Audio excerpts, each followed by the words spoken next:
Next point, friends, is proposed net depreciation. આપણે એવું ભણ્યા છીએ કે depreciation allowable to an assessee irrespective of number of days for which assets are held. Assets કેટલો time રાખી છે એ નથી જોવાનું. તમે અસેટ પીવાય માં લ્યો એટલે ડેપ્રી મળે મળે મળે મળે ને મળે. પછી એ 1 એપ્રિલે લ્યો કે 15 એપ્રિલે લ્યો કે 15 જૂને લ્યો ડેપ્રી મળે. હા, 5 નવેમ્બરે લ્યો, 5 ડિસેમ્બરે લ્યો, ઇન શોર્ટ 180 ડેઝ કરતા ઓછી યુઝ થાય તો હાફ ડેપ્રી. તો પછી એમાં irrespective of number of days, કેમ કે 5 નવેમ્બરે લ્યો તો એ હાફ મળે છે, 5 ડિસેમ્બરે લ્યો તો પણ હાફ ડેપ્રી. એટલે અલ્ટિમેટલી તો જેને કહી શકાય કે ડેપ્રિસિએશન પ્રપોઝનેટ જ મળે છે. સોરી, ડેપ્રિસિએશન તમને 50% irrespective of number of days જ મળે છે. તો મિત્રો, હમણાં તમે અમલગમેશન નું ચેપ્ટર એક એકાઉન્ટમાં કરી રહ્યા છો, થોડું ભણ્યા છો, પણ સરે થિયોરેટિકલી તો તમને બધું સમજાયું હોય છે.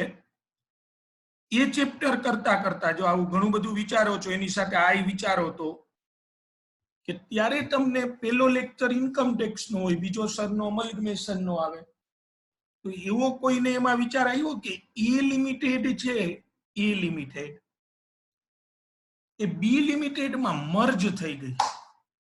એ લિમિટેડ કાલે જ સર બોલતા હતા, હું સાંભળતો હતો, એ લિમિટેડ બી લિમિટેડ માં મર્જ થઈ. all the assets and all the liabilities of A Limited is transferred to B Limited.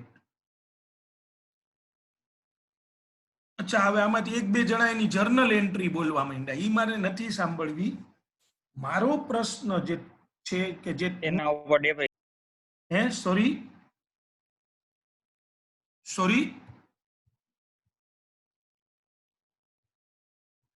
મારો પ્રશ્ન એ છે કે ત્યારે તમારા માઇન્ડમાં ક્યારે એવો પ્રશ્ન પણ થયો હોય, મારો પ્રશ્ન છે કે તમારા માઇન્ડમાં એવો પ્રશ્ન થયો તો કે આમાં ડેપ્રી કોણ લે, એ લિમિટેડ લે કે બી લિમિટેડ લે? ફ્રેન્ડ્સ, એવું કવિ કહેવા માંગે છે કે જ્યારે અમલગમેશન થાય ત્યારે તમને ખબર જ છે કે all the assets and all the liabilities of the amalgamating company is transferred to amalgamated company. तो डेप्री कौन लिए? यस, चैट रूम में जवाब गुड. परचेजिंग कंपनी लिए. ओके, सक्सेसर कही सको तमे. ट्रांसफरी एम नहीं. आकाश, साचो जवाब. चलो આપણે માનીએ એને થોડું એનાલિસિસ લેવલે. આ એક ખાલી પ્રયત્ન જ કરીજો, નો આવડે તો કોઈ વાંધો નહીં, મને ખ્યાલ જ છે, પણ જસ્ટ એનાલિટિકલ ક્વેશ્ચન. કે એપ્રિલ જરા વિચારજે કે એપ્રિલ 19th યર શરૂ થયું ને ફેબ્રુઆરી 1 માર્ચે અમલગમેશન થયું, એટલે ફેબ્રુઆરી 20 સુધી તો એ લિમિટેડ જ હતી.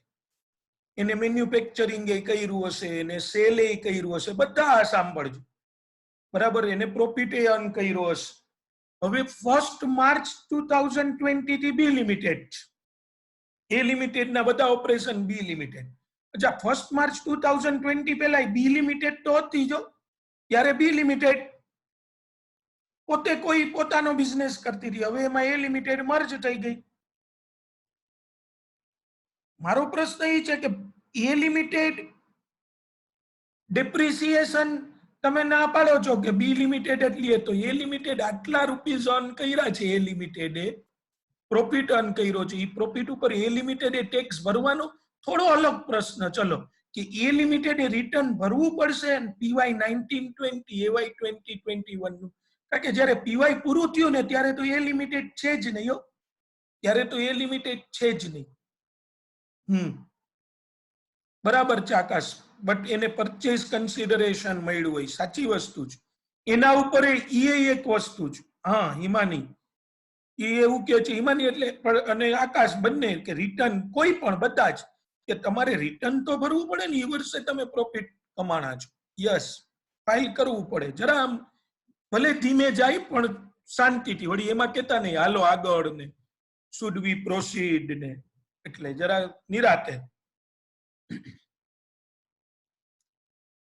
ઓકે, બધાનો જવાબ છે ભરવું જ પડે રિટર્ન.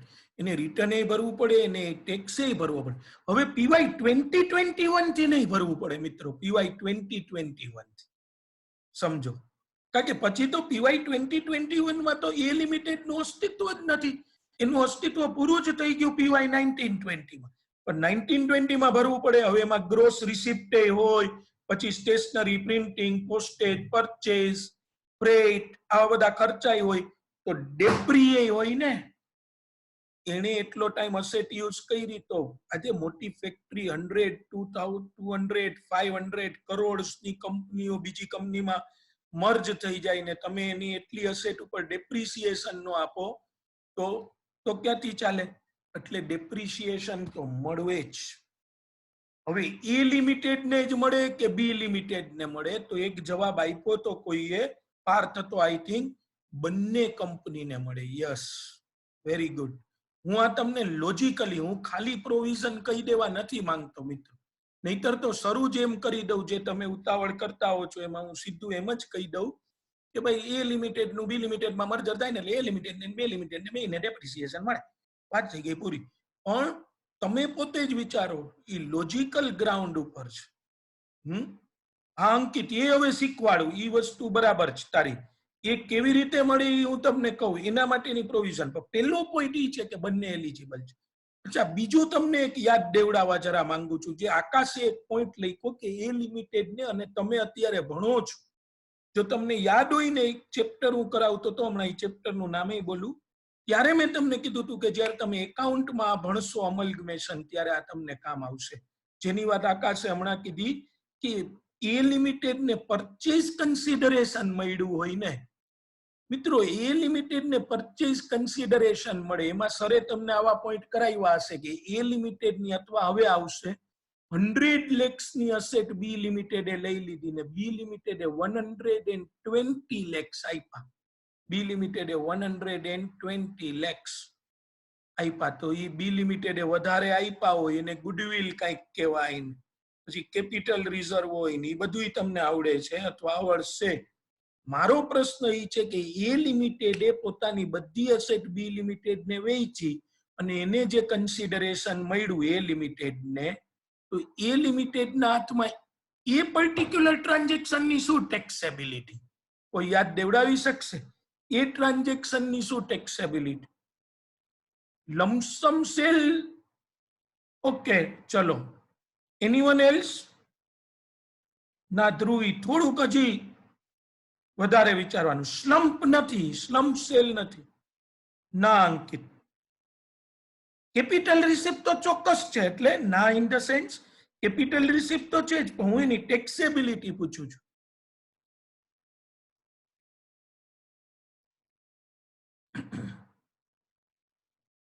કે એ લિમિટેડે પોતાની બધી અસેટ, તમે ભણશો હમણાં જ, પાછો હમણાં અડધી કલાક પછી જ આવશે સમ, બરાબર છે? ગઈકાલે કરતા હતા, મેં સાંભળ્યું છે કે એ લિમિટેડે બધી અસેટ આપી દીધી, તો બી લિમિટેડ જે એ લિમિટેડ ને કન્સિડરેશન આપે. Yes Dhruvi, please. Exempt transfer, good. હું વાક્ય પૂરું કરી નાખું મારું, કે એ લિમિટેડ ને જે બધા રૂપીસ મળે બી લિમિટેડ પાસેથી, યાદ કરો મિત્રો, અને પ્લીઝ તમને યાદ જ હશે, અત્યારે સ્ટ્રાઇક નથી થયું, કોઈ વાંધો નથી, પણ જરા સ્પેસિફિક રહ્યો. હવે જો તમે એને કોઓર્ડિનેટ કરો, અમલગમેશન થઈ ગયું છે, ઇન્ટર કંપની ટ્રાન્ઝેક્શન નથી આકાશ, ઇન્ટર કંપની નથી આ. એ લિમિટેડ બી લિમિટેડ બે આખી જુદી છે, પણ ટ્રાન્સફરના કેસમાં ભૂલાઈ ગયું હોય તો એ વિડીયો પ્લીઝ જોજો, બરાબર છે? અથવા ગૂગલિંગ કરીને પણ, એમાં કોઈ આ મારો વિડીયો જોવો એવું નહીં, પણ exempt transfer, exempt transfer, any transfer of a capital asset in a scheme of amalgamation, any transfer of a capital asset in a scheme of amalgamation by the amalgamating company to the amalgamated company is an exempt transfer. જ્યારે capital gain કરાયું ને ત્યારે holding એ નહોતું થયું, અમલગમેશન એ નહોતું થયું. Yes Maurya, બરાબર છે. Any transfer of a capital asset by a holding company to its wholly owned subsidiary, wholly owned subsidiary. તમે જો જેટલું કોઓર્ડિનેટ કરશો ને બે પ્રોવિઝન ને તમને એટલી વધુ મજા આવશે.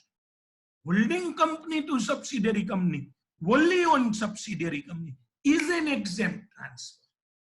Any transfer of a capital asset in a scheme of amalgamation is an exempt transfer. Any transfer of a capital asset in a scheme of demerger is an exempt transfer. હું ખબર છે ત્યારે તમને એવી રીતે સમજાવતો કે any transfer in a case of total or partial partition of HUF is exempt. Any transfer of a capital asset under a will or inheritance is exempt. Any transfer of a capital asset in an amalgamation is exempt. Under a demerger is exempt. એટલે મેં એવું example આપ્યું હતું કે આ બધી company છે, individual છે કે HUF, એ લોકોનું જ્યારે બિઝનેસ એનો પૂરો થાય છે, ઇન્ડિવિજ્યુઅલ છે તો એનું ડેથ થાય, HUF નું પાર્ટીશન થાય, કંપનીનું અમલગમેશન થાય, ત્યારે એ લોકો જે ટ્રાન્સફર કરે છે એક્ઝેમ્પ્ટ.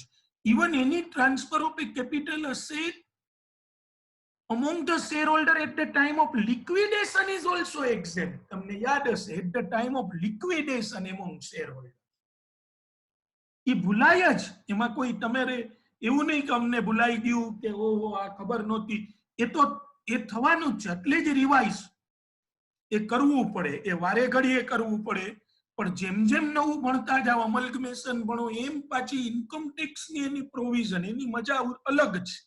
એ કોઈ તમને એક્ઝામમાં પૂછશે નહીં, બરાબર છે, પણ એ બેનું કોઓર્ડિનેશન બીઇંગ એ સ્ટુડન્ટ એ વિચારવાનું છે આપણે, which is not given in the books. એટલે તમે ભણો છો કે ભાઈ એ લિમિટેડ એ બી લિમિટેડ ને આટલું પરચેઝ કન્સિડરેશન આપ્યું, એમાંય હવે તમને યાદ આવવું જોઈએ કે જો પરચેઝ કન્સિડરેશન જે આપ્યું છે તો એ transfer exempt if such a company transfer V company, successor company, amalgamated company is an Indian company. જો ઇન્ડિયન કંપની હોય તો demerged માં રિઝલ્ટિંગ ઇન્ડિયન હોય, હોલ્ડિંગ ટુ સબસિડરી માં સબસિડરી ઇન્ડિયન હોય ને સબસિડરી ટુ હોલ્ડિંગ માં હોલ્ડિંગ ઇન્ડિયન. એટલે મિત્રો હવે જો આખી વસ્તુ આવી બની કે એ લિમિટેડ બી લિમિટેડ માં અમલગમેશન થાય, એ લિમિટેડ નું બી લિમિટેડ માં મર્જર થાય અને બી લિમિટેડ છે એ લિમિટેડ ને જે કાંઈ પણ કન્સિડરેશન પે કરે એ લિમિટ સચેત ટ્રાન્સફર, અથવા તમે એવી રીતે યાદ રાખો કે એ લિમિટેડ જે અસેટ ટ્રાન્સફર કરે છે એ એક્ઝેમ્પ્ટ ટ્રાન્સફર છે, provided B limited is an Indian company. A limited અને બી લિમિટેડ બંનેને ડેપ્રી મળે. એક થોડું સાઇડ લાઈન જાઉં છું અને યાદ કરાવી દઉં, કારણ કે તમે એવા સમ ગણશો અમલગમેશનમાં. એ લિમિટેડ ના શેર હોલ્ડર હોય ને, એ લિમિટેડ ના શેર હોલ્ડર, મિત્રો એ લિમિટેડ ના શેર હોલ્ડર એને પણ કંઈક મળે. એમનો એ લિમિટેડ માં રાઈટ એક્સટિંગ્વિશ થયો હોય, ખતમ થઈ ગયો, અને એને બી લિમિટેડ ના માંથી કાં તો શેર્સ મળશે, એ તમને સરે સમજાવ્યું હશે, આઈધર તો શેર મળશે અથવા રૂપીસ મળશે. કોઈ યાદ દેવડાવી શકો શું હોય પ્રોવિઝન? એ લિમિટેડ ના શેર હોલ્ડર ને શેર્સ મળે અથવા રૂપીસ મળે. તો શું હતું કેપિટલ ગેઇન માં? લકીલી તમે જો રૂપીસ મળે તો ટેક્સેબલ, યસ અંકિત બરાબર છે, અને નહીતર પછી નિખંજ નો આન્સર છે. જો શેર મળે, આકાશ નો આન્સર ધ્રુવી છે, શેર મળે તો એક્ઝેમ્પ્ટ. વેરી ગુડ, બરાબર છે. લકીલી એ રીતે છો કે જનરલી બિઝનેસ પ્રોફેશન પેલા થાય અને કેપિટલ ગેઇન પછી આવે. આ તો આપણને લોકડાઉન કામ આવી કે જેમાં મેં તમને ત્યારે આપણને એમ હતું કે મીનવાઇલમાં આપણે ઓપન થઈ જશે તો બિઝનેસ પ્રોફેશન આપણે ફિઝિકલી કરીશું ક્લાસરૂમમાં, પણ જે થયું એ વોટેવર મે બી, પણ એ કેપિટલ ગેઇન એટલે મેં ત્યારે સ્ટાર્ટ કર્યું હતું કે તમે થોડું તમને મજા આવે અને ઇઝી ચેપ્ટર કમ્પેરેટિવલી એ ઇન્ટરેસ્ટિંગ હતું એટલે આપણે પહેલા કર્યું. તો હવે તમે કોઓર્ડિનેટ કરી શકો. અને સાથે સાથે મિત્રો, અચ્છા ઓલી હોલ્ડિંગ ને સબસિડરી ની વાત કરી, એમાં જીગર સર કરાવે છે એ બધા જ સમમાં એવું ન કહી શકાય ટ્રાન્સફર એક્ઝેમ છે, કારણ કે જીગર સર હોલ્ડિંગ કંપનીના સમ કરાવે છે એમાં દર વખતે હોલી ઓન સબસિડરી નથી હોતી બધી જ કંપની. હોલી ઓન્ડ હોય તો તમને જલસો પડી જાય, એના બે પાર્ટ જ તમારે ન કરવા પડે. કયો પાર્ટ ન કરવો પડે કયો જોઈએ? હોલ્ડિંગ ના સમ ગણતી વખતે હોલી ઓન સબસિડરી હોય તો શું નીકળી જાય? કોની ગણતરી કરવાની જ ન આવે? હા, માઇનોરિટી ઇન્ટરેસ્ટ. જ્યારે એમાં તો દરેક સમમાં હોય છે, એટલે જો એ જીગરસર જે સમ કરાવે છે એમાં હોલ્ડિંગ કંપની સબસિડરી કંપનીને કોઈ અસેટ સેલ કરે તો હોલ્ડિંગના હાથમાં કેપિટલ ગેઇન ટેક્સ ભરવો જ પડશે, કારણ કે ઇન્કમ ટેક્સની કન્ડિશન શું છે? આવું મિન્યુટ વિચારવાનું, બેય ને કમ્બાઈન કરવાનું. ઇન્કમ ટેક્સની પ્રોવિઝન શું છે કે it must be 100% Holi on subsidiary. બરાબર છે મિત્રો. તો હવે હું આ પોઈન્ટ ઉપર આવું છું જેનો તમે અમલગમેશનની ટેક્સેબિલિટી વિશે વાત થઈ. હવે હું એ કહેવા માંગુ છું કે બંનેને ડેપ્રિસિએશન મળશે.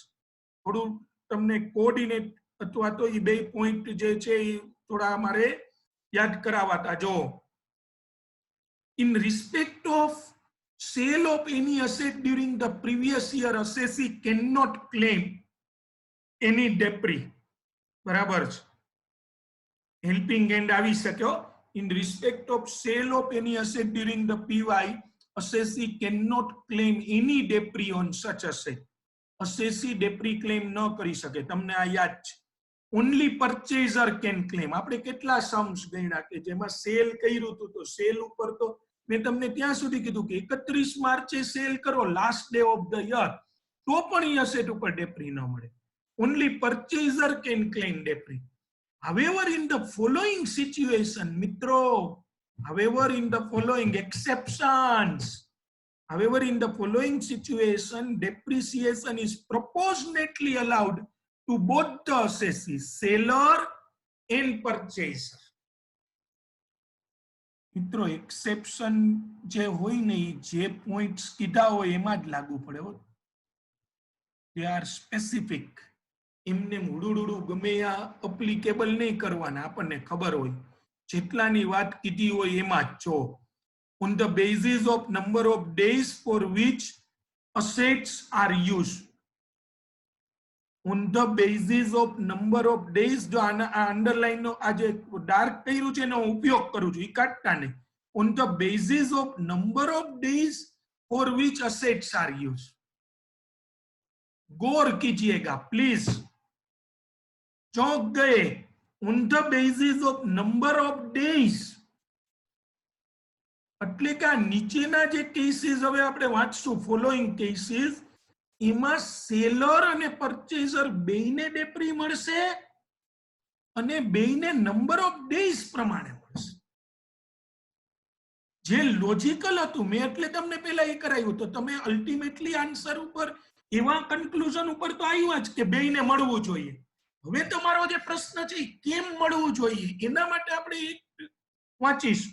તો બે વસ્તુ જાણવા મળી કે ભલે સેલ કરી હોય અસેટ તો પણ અમલગમેશન નો કેસ છે એમાં સેલ કરી હોય ને તો સેલર નહીં મળશે અને પરચેઝર નહીં મળશે. અને કેવી રીતે મળશે મિત્રો? on the basis of number of days for which assets are held. અચ્છા, હવે proportionate debris is allowed in the following situation occurred during. કઈ સિચ્યુએશન છે? જો સૌથી પહેલું છે succession of partnership form by a company as per section 47. 47 એટલે મિત્રો કેપિટલ ગેઇન આવે. 45 ઓનવર્ડ્સ કેપિટલ ગેઇન. અમને કરાવી નથી ને ખબર નથી ને અમારે શું કરવું? નહીં, એ બહુ તમારા માટે મહત્વની નહોતી એટલે એ એક્ઝામ ઇવન મોડ્યુલમાં નથી આપી એટલે મેં સ્કીપ કરાવી. અત્યારે વાત કરી દઈશ. Succession of partnership form by a company અને succession of proprietary concern by a company. હું તો જવાબ આપીશ, તો એ પહેલા કોઈ મને આ સમજાવી શકો કે આ બે પોઈન્ટ શું છે? Succession of partnership form by a company અને સેક્શન એ તમારી જાણીતી છે 47. હમણાં જ કોઈએ જવાબ આપ્યો છે. Succession of proprietary concern please. એટલે શું એમ? ગુડ, સરસ, તમે બધા જવાબ આપો છો. Okay, take over. થોડું ઇનકમ્પ્લીટ અંકિત. અચ્છા, હું તમને સમજાવું. પતંજલિ ઇન્સ્ટિટ્યૂટ અત્યારે જે છે એ પાર્ટનરશિપ ફોર્મ છે મિત્રો. જરા હા, conversion, yes exact Vatsal, you got it. Conversion rather than take over. તમે એને કન્વર્ઝન, ટેક ઓવર નો મિનિંગ અલગ થઈ શકે.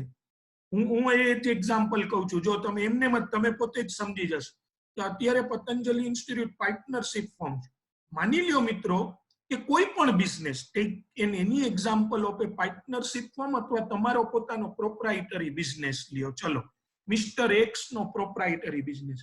મિત્રો, મિસ્ટર એક્સે ખૂબ પોતાનો બિઝનેસ સારી રીતે કર્યો, સારી ગુડવિલ છે, પણ હવે થાકી જવાય છે, હવે નથી પહોંચાતું, બસ ઘણું.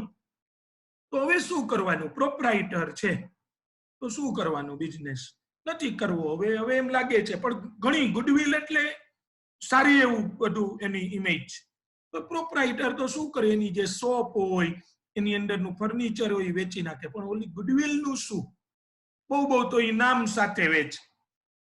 કઈક એને એવું કરવું હોય મિત્રો કે થોડું ઘણું એ આટલા વર્ષોની 30-40 વર્ષની મિસ્ટર એક્સ ની મહેનત ને હવે એકાએક બધું વેચી નાખે ને પછી એ મહેનતને કારણે એ જે આખું વૃક્ષ બન્યું છે એમાંથી જે ફ્રૂટ મળે એ તો પછી હવે મિસ્ટર એક્સ ને ન મળે. બરાબર છે?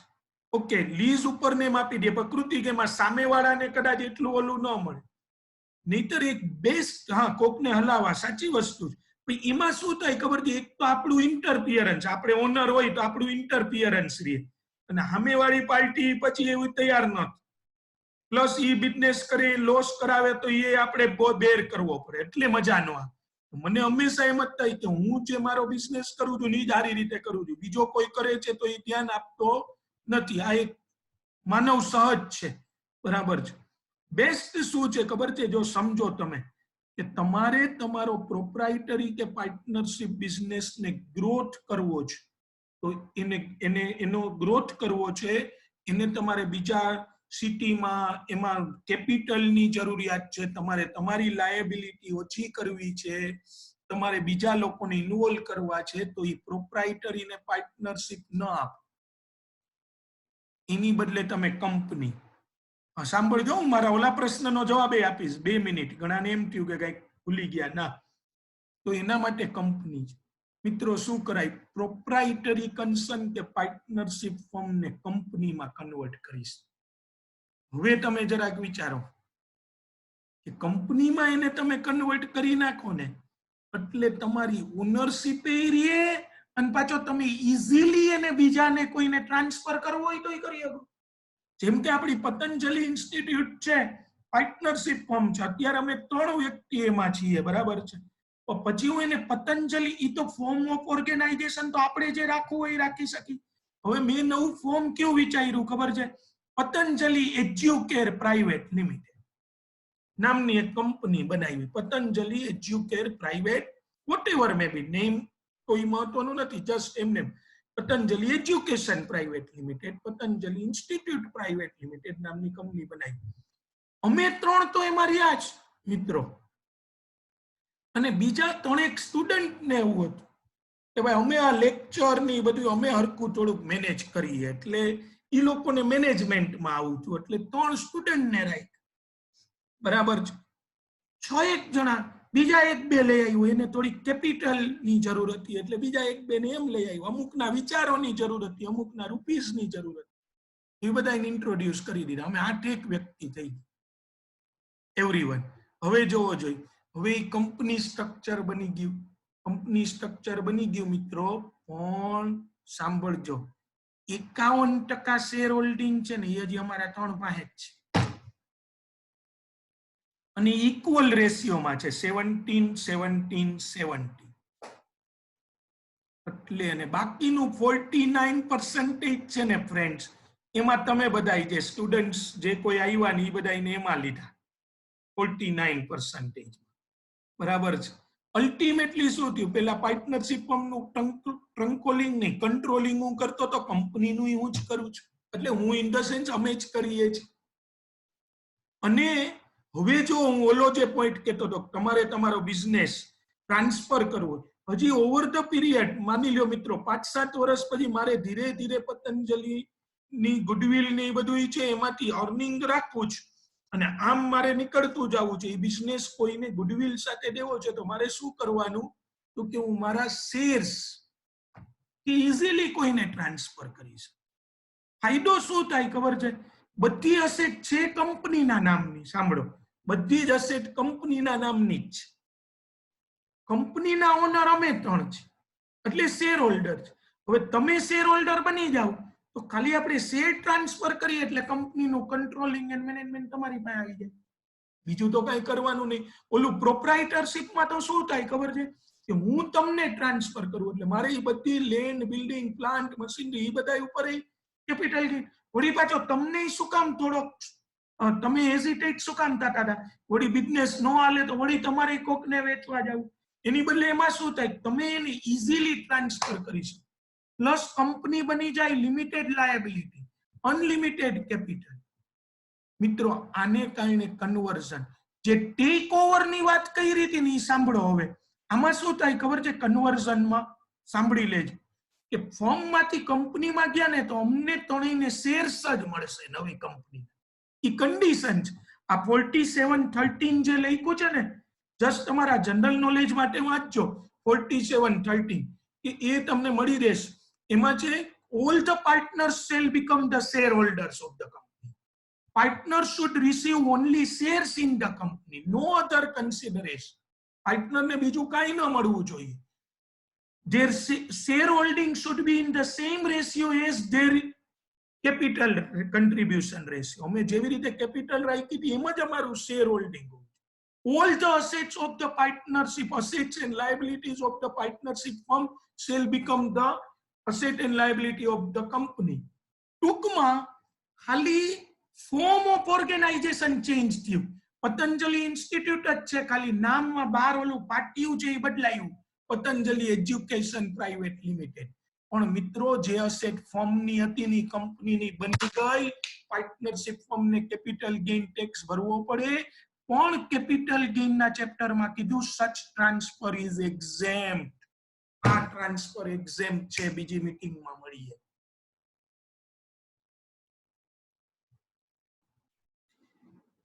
યસ, તો એ આપણે જે વાત કરી રહ્યા હતા એ તમે જો જરાક વિચારો, એ 4713 ની condition, all the assets and all the liabilities of the actually exempt ટ્રાન્સફરમાં એ વસ્તુ છે. આપણે કરેલી નહોતી, સ્કીપ કરેલી હતી, બહુ કઈ આવતું નથી એક્ઝામ પોઈન્ટ ઓફ વ્યૂ થી, પણ છતાં આજે बात निकली है तो दूर तक जाएगी. All the assets and all the liabilities of the firm shall be transferred. All partners shall become the shareholders. માની લ્યો કે હવે જે નવી કંપની બને, જરાક તમારી રીતે વિચારીને કયો, નવી કંપની બને ને એમાં બીજા 10 શેર હોલ્ડર ને એક હું 11મો, અમે 11, આ બે નીકળી ગયા, જીગર સર ને ઓજેપા સર નહોતા, તો એને કન્વર્ઝન નો કહેવાય મિત્રો. એને શું કર્યું કહેવાય ખબર છે? કોઈ કહી શકો? હું જે કંપનીમાં શેર હોલ્ડર રહ્યો પછી, અને જીગર સર ને ઓજેપા સર કાંઈ ન રહ્યા, પાર્ટનરશિપ તો રહી નહીં, અને હવે કંપની બની આવી ગયા, તો આમે શું કર્યું હશે ખબર તમને? Take over. ટેક ઓવર અથવા સેલ. યસ, બરાબર ને. એ અમારી જે નવી કંપની છે ને એનું સેલ, એટલે કે આ ફોર્મ સેલ, એટલે ઈ બે એમને એમ નીકળી ન ગયા હોય, ઈ બે એનો પોતાના સ્ટેક છે એ લઈ લીધો. એવી ટ્રાન્સફર એક્ઝેમ નથી, તો પતંજલિ ઇન્સ્ટિટ્યૂટ ની બધી અસેટ નથી. એટલે જે વત્સલે કીધું એ વસ્તુ પરફેક્ટ છે. એક જ શબ્દ આ વાતને રજૂ કરે છે, conversion. Conversion of firm into company. ખાલી નામ, બાકી બધું એ જ છે. બરાબર છે. Prime minister national relief fund ને પ્રાઇમ મિનિસ્ટર કેર્સ ફંડ, એના જેવું કન્વર્ઝન. હા, એટલે એ તો મજાકમાં. બાકી તમે વળી પાછા મને પોઈન્ટ ઓફ ડિફરન્સીસ મોકલતા નહીં, જો સર આટલા ફેર છે.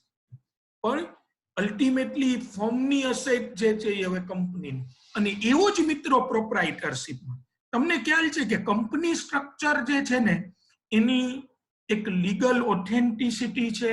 કંપની સ્ટ્રક્ચરમાં ઓનરશિપ ઇઝીલી ટ્રાન્સફર થઈ શકે, કંપનીને અનલિમિટેડ કેપિટલ હોય, બરાબર છે, પછી ઇન્ટરનેશનલ ટ્રાન્ઝેક્શનમાં કંપનીની એક ઇમેજ હોય. તો હવે તમે વિચાર્યું, તમારી તો એક નાનકડી ફેક્ટરી હતી, બરાબર છે, ટેક્સટાઇલ બનાવતા હતા અથવા તો કોટન યાર્ન ફેક્ટરી હતી. તો એકાએક તમને વિચાર આવ્યો કે આ કોટન યાર્ન છે એના ઉપરથી આપણે માસ્ક બનાવી શકીએ આપણી જ, અને તમે ઓપોર્ચ્યુનિટી પ્રસંગ અત્યારે જે છે એ પ્રમાણે સમય પ્રમાણે માસ્ક બનાવવા માંડ્યા. હવે તમને એમ લાગ્યું કે આ પ્રોપ્રાઇટરશિપ આપણી પેઢી છે એના નામે આપણે માસ્ક વેચશું તો એની એટલી રિલાયબિલિટી નહીં ગણાય, એટલે તમે તમારી પ્રોપ્રાઇટરશિપ કન્સર્ન ને તમારા 2-3 મિત્રોને એને કેપિટલ એ રોકી એક કંપની બનાવી. તો હવે તમે કદાચ એક્સપોર્ટ કરવા માંગો છો, અથવા ચલો એક્સપોર્ટ નહીં બીજા સ્ટેટમાં, તો તમારી પ્રોપ્રાઇટરશિપની જે ઇમેજ હતી ને એના કરતા તો વધુ રિલાયબિલિટી કંપનીની રહેશે. So there are lots of benefits. In short you can tell it. એટલે તમે succession, conversion of proprietor concern by a company, પછી અમલગમેશન ઈ મેં સમજાવેલું છે એટલે એમાં કઈ કરવાનું છે નહીં. ડીમર્જર of company. One of the undertaking is demerged and a new company is formed. Demerger. Succession of a private company or unlisted public company. Private or unlisted by LLP. Private company હતી તમારી, એમાંથી એનું conversion, limited liability partnership. મિત્રો આ ABCDEF જેટલા જોવો છો ને બધામાં ટ્રાન્સફર એક્ઝેમ્પ છે. પાર્ટનરશિપ ફોર્મ ટુ કંપની ભલે સબ્જેક્ટ ટુ કન્ડિશન, એ આપણે અત્યારે વાત નથી કરવી, કરી મેં થોડી, પણ એમ કે એ ભૂલી જાવ, પણ subject to means if conditions are satisfied this are exempt. demerger, amalgamation, succession of private into LLP, and amalgamation or demerger of cooperative bank. Cooperative bank નું જે અમલગમેશન થાય અને ડીમર્જર થાય એ એક્ઝેમ્પ. હવે જો આ બધામાં પાર્ટનરશિપ ફોર્મ પતંજલિ ઇન્સ્ટિટ્યૂટ ને ડેપ્રી મળે કે પતંજલિ એજ્યુકેર પ્રાઇવેટ લિમિટેડ ને બેયને, પ્રોપ્રાઇટરી ને કે કંપનીને બેયને, અમલગમેટિંગ ટેડ બે, ડિમર્જ રિઝલ્ટિંગ બંને, પ્રાઇવેટ લિમિટેડ કે એલએલપી બંનેને, અમલગમેટિંગ કોઓપરેટિવ કે અમલગમેટેડ કોઓપરેટિવ બંનેને. કઈ રીતે તો જોવો please. Calculate the amount of depreciation. Ankit જેને એવો જવાબ આપેલો હતો કે જે પેલી અમલગમેટેડ કંપની છે એને 50%, પણ જરા મિત્રો જોવો તો ખરા, calculate depreciation as if no reorganisation, એક કોમન વર્ડ યુઝ કર્યો. Conversion of firm, partnership firm to company, proprietary concern to company, amalgamation, એ બધા માટે એક common word reorganisation. Calculate debris as if there is no reorganization. And split, જુદું પાડો, split the total allowable debris between two entities on the basis of number of days the assets were used by the respective entities. બરાબર છે ને? હવે તમે depreciation જે છે એ તમે સ્પ્લિટ કરો તો આપણે મિત્રો એ જરા જોઈ લઈએ. જસ્ટ એ મિનિટ, એક એક્ઝામ્પલ સાથે આપણે લઈશું. સરસ, ચલો આપણી પાસે છે જ. એબીસી લિમિટેડ એઝ એક્વાયર્ડ નથી જોતું.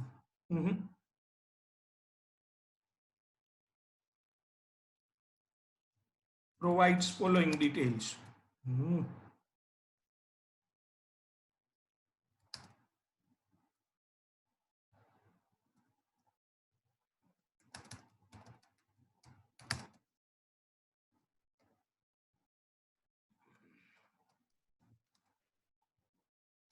સાવ ઈઝી. પહેલા ઓપનિંગ ડબલ્યુડીઓ પ્લાન્ટ એન્ડ મશીનરી કાંઈ ન કીધું હોય મિત્રો તો એ એઝ ઓન 1/4/2019 ન જ હોય. 30 lakhs. ડેટ ઓફ મર્જર અથવા અમલગમેશન ઇન્ટુ XYZ હાલો લિમિટેડ ઈ છે 7/10/2019. ચલો આવી ગયો question. Compute allowable depreciation in case of ABC એ બી એક્સ છે એને હમણાં સી કરી આવું છું ફરી ABC and X Y Z please cooperate. ચલો મિત્રો,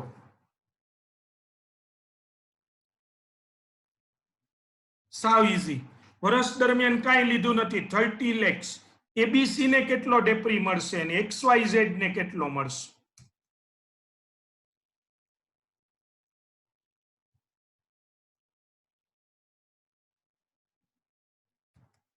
આવજો ચેટ રૂમમાં તમારી રીતે.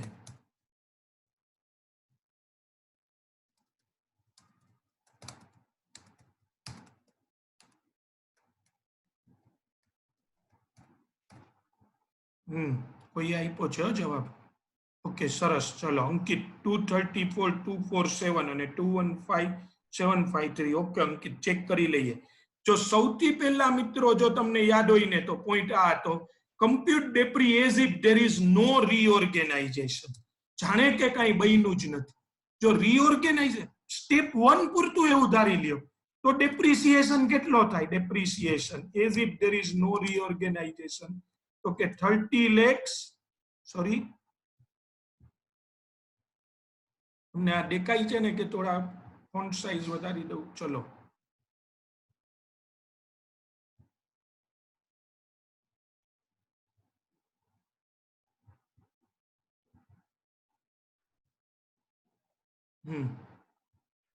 બરાબર.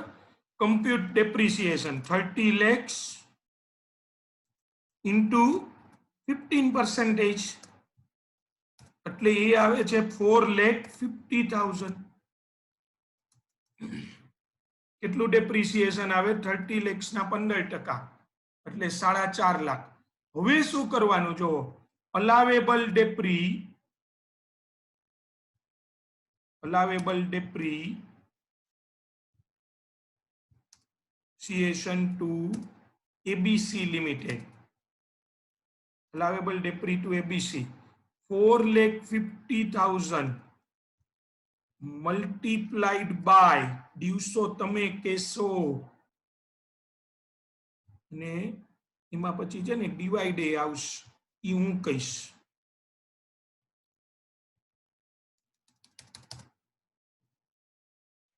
ચલો આવી ગયા છો ચેટી આવ. 190 દિવસ આ લોકો કહે છે.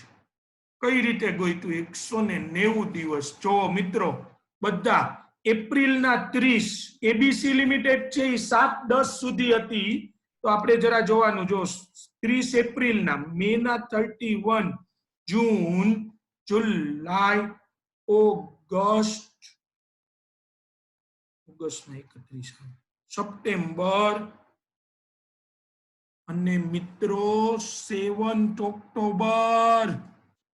7th ઓક્ટોબરે અમલગમેશન થઈ ગયું. તો પ્રશ્ન ઈ છે કે 7th ઓક્ટોબર જે છે એ દિવસે કોના હાથમાં એસેટ ગણાય? સર 1 ડી માટે માથાકૂટ ન કરો, એમ નો હાલે ના. ઈ કોના હાથમાં ગણાય? 7th ઓક્ટોબર XYZ લિમિટેડ ના હાથમાં. 189 દિવસો મિત્રો. અને એક્ઝામમાં આ જ જોશો, કદાચ 190 દિવસ લીધા હશે ને તો ડેપ્રીમાં કદાચ બહુ ફેર નહીં પડે, છેલ્લે તો રાઉન્ડિંગ ઓફ કરી નાખશો તોય પણ જોશે આ કે 4,50,000 મલ્ટીપ્લાઈડ બાય 189 ડિવાઈડ બાય 366, એટલે મારે આવ્યા 2,32,000. આ બરાબર ગોઈતા છે ને આપણે? એમાં કઈ ભૂલ નથી ને? જોજો, હું હમણાં ચેટ રૂમમાં જોઈ લઉં છું. 377, 2,32,377. ગુડ. અને પછી XYZ લિમિટેડ નું હજી ગોતવાનું ને, અલાવેબલ ડેપ્રી. આવું મિત્રો ઓલામાં જો અમલગમેશન, ડીમર્જર, કન્વર્ઝન એમાં જ, બીજ બધામાં નહીં. 2XYZ limited. હવે ઘણા ત્યાંથી દિવસો ગણશો 7 ઓક્ટોબર થી. એવું ન કરાય.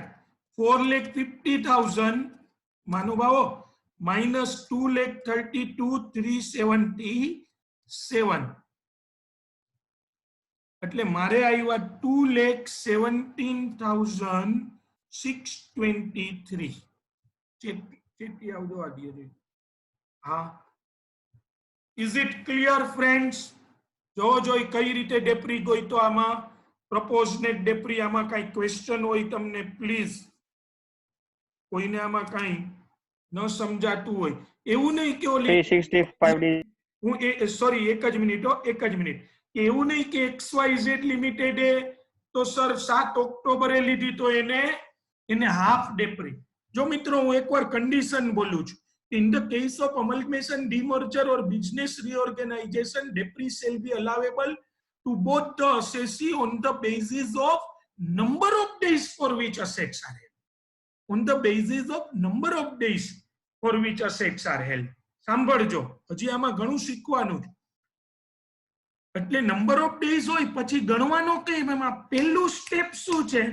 Compute depri as if there is no reorganisation જાણે કે રીઓર્ગેનાઇઝેશન છે જ નહીં એમ ડેપ્રી ગોતવાનો છે જો એમ ડેપ્રી ગોતવાનો છે તો પૂરેપૂરો ડેપ્રી કારણ કે આ ઓપનિંગ WDV છે 180 ડેઝ વાળી વાત જ ન આવે વર્ષમાં ક્યાં હશે લીધી જ અને તમે એમ કહો સર XYZ તો 7 ઓક્ટોબરે લીધી ને હા 365 or 366 યસ એ કદાચ અંકિત 365 લીધું હશે તો વાંધો નથી બાય ધ વે હું સોરી પાછો પોઈન્ટ ઉપર આવું છું તમે એમ કહો કે સર XYZ લિમિટેડ જે છે એને તો 7 ઓક્ટોબરે લીધી ને એવું જોવાનું જ નથી એમ તો ABC એ સેલ કરી છે સેલ ઉપર ડેપ્રી મળે જ નહીં પણ એનું નામ તો એક્સેપ્શન છે ને આમાં એ રીતે નથી વિચારવાનું આપણે આમાં જે રૂલ કીધો છે જે અલગ રૂલ કીધો એ રીતે વિચારવાનું છે હવે તમે જોવો બીજો પોઈન્ટ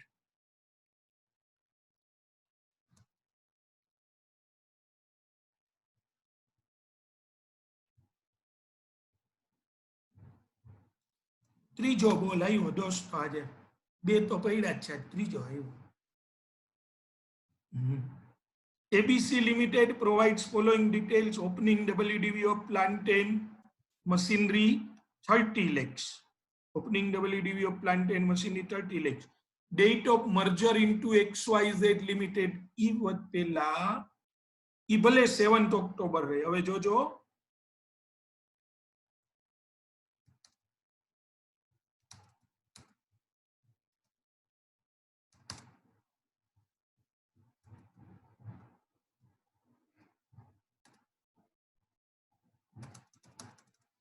चलो opening WDV of plant and machinery 30 lakhs addition during the year 12 lakhs date of merger 7th October addition આ દિવસે હવે કેટલો ડેપ્રી please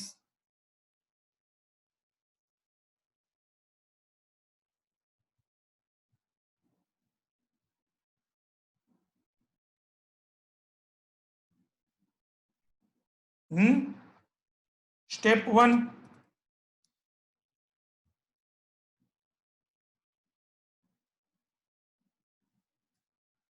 compute depreciation as if આટલી ઝડપથી આવે નહીં હો જવાબ તમે આપ્યો એનો વાંધો નથી પણ થોડું as if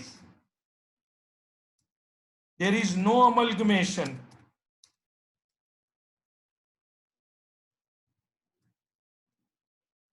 compute depreciation as if there is no amalgamation હા ધ્રુવી બોલો કઈ ક્વેશ્ચન હોય તો પ્લીઝ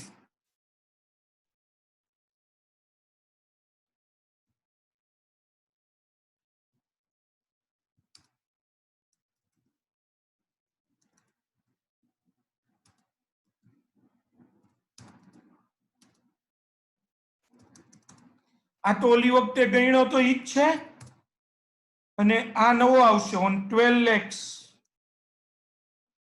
at the rate 15%. કેમ 15%? because 5th June ના લીધો તો 5th June ના ડેપ્રિસિએશન સોરી અસેટ લીધી 5th June ના તો મોર ધેન 180 days છે એટલે ફૂલ ડેપ્રિસિએશન સો 15% 12 lakhs ના 15% એટલે એ આવશે 1,80,000 બરાબર ટૂંકમાં ટોટલ ડેપ્રી કેટલો થશે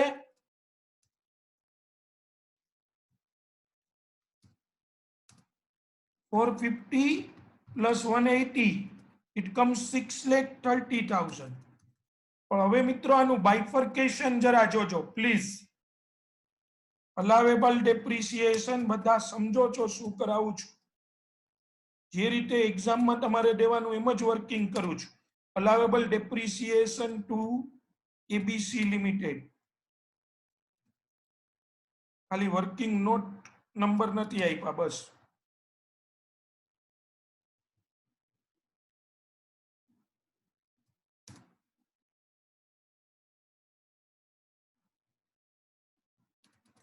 આજે 4,50,000 હતા ને એના ઉપર કેટલા દિવસ હતા? 189 366 એટલે 4,50,000 મલ્ટીપ્લાય બાય આપણે ગણેલા છે ઓલરેડી તોય પાછા 189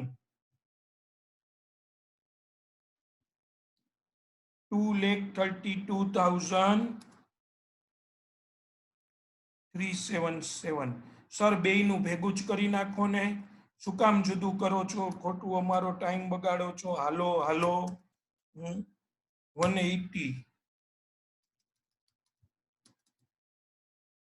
બોલો હાલો હવે શું કરવું આ 180 નું?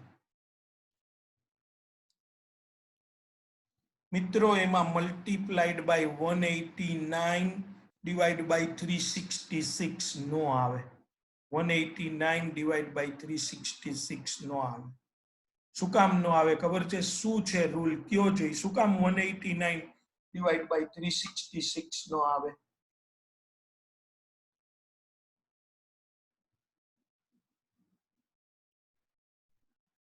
ના, ફૂલ યર યુઝ નથી કર્યું એ બરાબર. ઈ બરાબર છે ધ્રુવી, પણ તમારે તરત જ શું જવાબ દેવો જોઈએ? શું છે આમાં rule? In such a case, debris shall be allowable on the basis of number of days for which assets are held. Number of days. Section શું બોલતી હતી? Literal interpretation. કાયદામાં લખ્યું એમ જ થાય. ઓહ, બીજું આવું આપણે ઓલા ક્વેશ્ચનમાં ઘણીવાર 1 જૂને અસેટ લીધી હતી કે 5મી જૂને લીધી હતી તો ફૂલ ડેપ્રી જ ગણ્યો.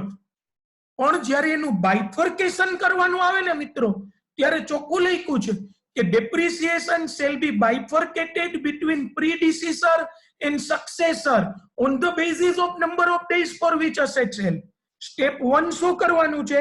compute debris as if there is no amalgamation. Step 1 માં એવું યાદ રાખવાનું કે જાણે કે અમલગમેશન નથી, અને સ્ટેપ 2 માં એવું યાદ રાખવાનું કે અમલગમેશન છે. So debris shall be bifurcated between predecessor and successor on the basis of number of days for which assets are held. એટલે બધા સાથે ગણીશું. ઘણાએ જવાબ આપ્યા છે તો પણ 5th જૂન થી 31st માર્ચ 2020 5th જો આટલા દિવસો આવશે. એમાં આના જુદા હો પાછા. ટોટલ ડેઝ છે ને એ આમ થશે. હું અહીંયા લખું છું પ્લીઝ.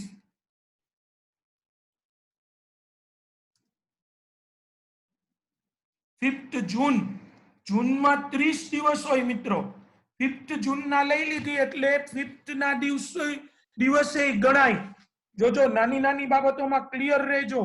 5th ગણાય જ. એ દિવસે અસેટ લઈ લીધી, રાતના એ દિવસ પૂરો થયો એ પહેલા આપણી પાસે હતી અસેટ. તો 30 - 4 બરાબર છે જૂનના 26 દિવસ. June, July, August, September, sorry 30 તમને પેલું કરાવવા મારે ભૂલ પડી. જૂનના 26 June, July, August, September, October, November, December, January, February 29, March 31. 301 days થાય છે ટોટલ. 301. ગુડ. મારી પહેલા ઘણા બધાએ જવાબ આપી દીધા છે. ગુડ. 301 ડેઝ. આ ટોટલ લાસ્ટ યર આખી અસેટ કેટલા દિવસ યુઝ થઈ? 301. પણ એમાં એબીસી એ કેટલા દિવસ યુઝ કરી મિત્રો? એબીસી એ ગોતવાનું ને. હવે ઈ કેવી રીતે ગણશો? ભાવિક કે છે 124, બધા કહે છે એકવાર ગણી લઈ જતાય બરાબર છે, વિશ્વાસની વાત નથી પણ તોય 5th જૂન, તો 5th જૂન ગણવાની, જૂનમાં 30 માંથી 4 ડેઝ, 26 જૂન, જુલાઈ 31, ઓગસ્ટ 31, ઓગસ્ટ પછી સપ્ટેમ્બર 30 અને ઓક્ટોબરના 6 ડેઝ જ લેવાના મિત્રો. એટલે જો અહીંયા જવાબ આવશે 124